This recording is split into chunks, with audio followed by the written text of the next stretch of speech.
Untuk menjawab persoalan ini, saya takut anda semua confused. Pada esok hari 22 Mei akan ada dua situasi ataupun dua event yang akan berlaku. Satu adalah kepada mereka yang memohon program-program UPU, esok anda akan tahu tawaran program mana yang anda akan dapat. Dan pada 23 Mei untuk anda setuju terima. Maka tiada tawaran berperingkat seperti mana UP_TVET, di mana untuk UP_TVET tawaran program kepada anda adalah secara berperingkat bermula 11 Mei sehingga 22 Mei. Dan pada esok hari juga UP_TVET adalah hari terakhir untuk anda menerima tawaran daripada UP_TVET. Maka pada 23 Mei sekiranya anda masih lagi calon mohon ataupun tidak terima apa-apa tawaran, maka anda tidak ditawarkan mana-mana program.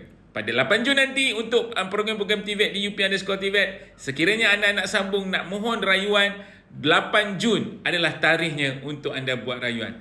Mohon kepada anda, jangan confuse. Make sure esok ada dua situasi yang berlaku. Satu keputusan UPU dan esok juga adalah hari terakhir untuk mereka menerima tawaran daripada UP_TVET.